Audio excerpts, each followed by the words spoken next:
Tonsil हमारे शरीर में पाया जाने वाला एक लिम्फॉइड ऑर्गन्स है। बेसिकली इन्फेक्शन से लड़ने के लिए टॉन्सिल जो होते हैं ये सब लोग के शरीर के अंदर होते हैं। टॉन्सिल है, लिम्फ नोड्स हैं, ये प्रतिरक्षा तंत्र का एक भाग होते हैं जो इन्फेक्शन से लड़ने में मदद करते हैं।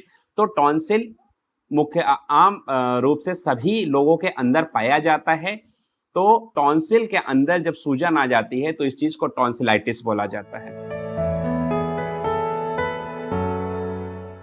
टॉन्सिलाइटिस मुख्यतः बच्चों में इन्फेक्शन की वजह से होता है और बच्चों के अंदर मुख्य रूप से वायरस और बैक्टीरियल, ये दो ऐसे कारण होते हैं कि उसकी वजह से टॉन्सिल बढ़ जाता है। तो बच्चों के अंदर वायरल या बैक्टीरियल, वायरस में बेसिकली एडिनो वायरसेस जो होते हैं वो मुख्य रूप से इसके लिए एक तरीके से जिम्मेदार होते हैं, और बैक्टीरिया में स्ट्रेप्टोकोकस बैक्टीरिया जो होता है वो टॉन्सिलाइटिस के लिए मुख्य रूप से जिम्मेदार होता है। इसके अलावा और भी कई तरीके के बैक्टीरिया वायरस होते हैं जो टॉन्सिलाइटिस कर सकते हैं। इसमें इन्फेक्शियस मोनोन्यूक्लियोसिस जो कि बेसिकली एप्स्टीन बायर वायरस की वजह से होता है, वो भी एक बहुत बड़ा कारण है बच्चों के अंदर टॉन्सिलाइटिस का। टॉन्सिलाइटिस, टॉन्सिल जो होता है गले में दोनों तरफ होता है, एक बाईं तरफ होता है, एक दाईं तरफ होता है। जब इसके अंदर सूजन होती है तो ये साइज में बड़ा हो जाता है और मुंह खोल करके देखने पर दिखने लगता है। तो सबसे पहला लक्षण तो ये होता है कि चूंकि ये इन्फेक्शन की वजह से इसमें सूजन आई है तो बच्चे को बुखार हो सकता है। और जब ये बड़ा हो, साइज में बड़ा हो जाता है, तो जब बच्चा खाना निगलता है तो उसकी वजह से वो खाने निगलने में दिक्कत हो सकती है। गले में दर्द महसूस हो सकता है। जब वो कुछ खाएगा तो उसको, यानी कि उसको निगलने में दिक्कत होगी। इसके अलावा आसपास की जो लिम्फ नोड्स हैं, दूसरी प्रतिरक्षा वाली चीज होती हैं, उनके अंदर भी सूजन आ सकती है, वो बड़ी हो सकती हैं लिम्फ नोड्स। टॉन्सिलाइटिस जो कि एक इन्फेक्शन से होने वाली बीमारी है, अगर बैक्टीरिया की वजह से हुआ है तो इसमें हम लोग एंटीबायोटिक्स देते हैं। अगर वायरस की वजह से हुआ है तो इसमें हम सिम्टोमेटिक मैनेजमेंट देते हैं। अगर उसको दर्द हो रहा है तो उसके लिए भी हम दर्द निवारक दवाइयां देते हैं।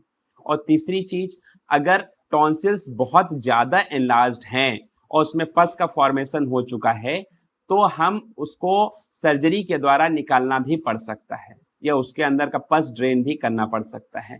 तो इसको टॉन्सिलेक्टमी भी बोला जाता है। अगर टॉन्सिल्स बहुत ज्यादा बड़े हो चुके हैं और वो ज्यादा दिक्कत कर रहे हैं तो इलाज के लिए कभी कभी हमें टॉन्सिल्स को रिमूव भी करना पड़ सकता है, दैट्स टॉन्सिलेक्टमी।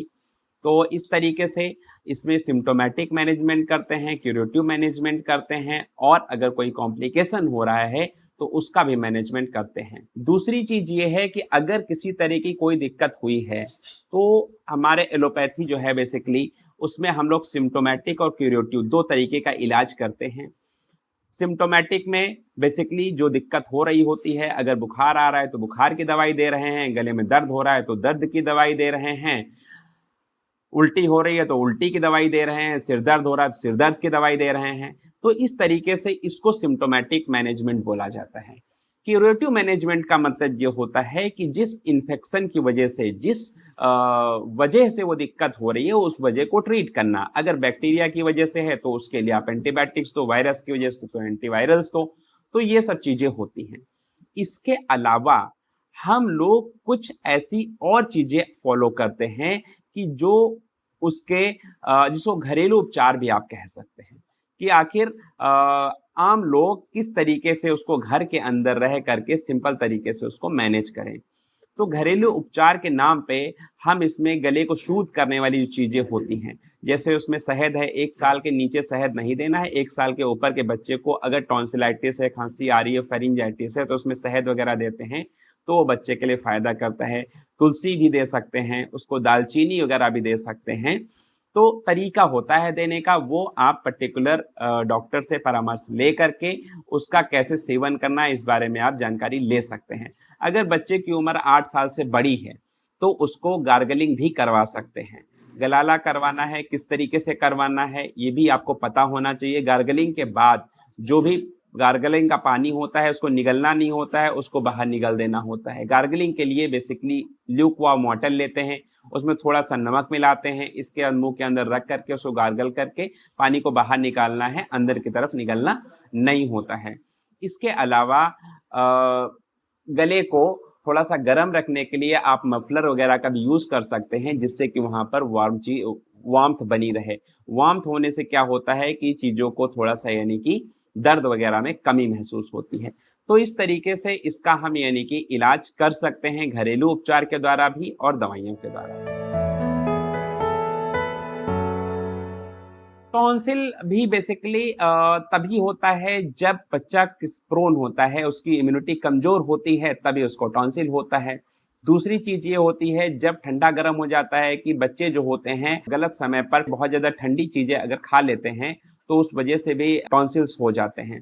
तो सेम नियम है कि स्वस्थ को बरकरार रखने के लिए सबसे पहला नियम, कोई भी बीमारी हो, चाहे वो एन्केफेलाइटिस हो, चाहे वो टॉन्सिलाइटिस हो, चाहे वो फरिंजाइटिस हो, चाहे वो कॉमन कोल्ड हो, सबसे पहली चीज तो आसपास की इन्वायरमेंट की और अपनी हाइजीन को मेंटेन करना है। कुछ भी खाना है बिना हाथ धोए नहीं खाना है। हाथ की साफ सफाई, आस पड़ोस की साफ सफाई, घर की साफ सफाई, ये सब बहुत ही इंपॉर्टेंट पैरामीटर है हेल्थ को मेंटेन करने के लिए। दूसरी इंपॉर्टेंट चीज है डाइट, कि डाइट में आपको कब और क्या और कैसे खाना है, ये बहुत महत्वपूर्ण है। आप कभी भी किसी भी समय कुछ भी अगर खाएंगे तो ये आपको दिक्कत कर सकता है। जैसे कि पता चला कि आपने गर्म चीज खाई, चाय पी और उसके बाद पता चला कि कोल्ड ड्रिंक पी ली, तो this a change in temperature of the oral cavity is not good for the tonsils that can cause the tonsillitis. तीसरी चीज, अगर कुपोषण है बच्चे के अंदर तो उसकी वजह से भी टॉन्सिलाइटिस हो सकता है। तो इस तरीके से आप अपनी इम्यूनिटी को मेंटेन करके, खाने पीने का, आसपास की साफ सफाई का ध्यान रख करके टॉन्सिल से बचाव कर सकते हैं।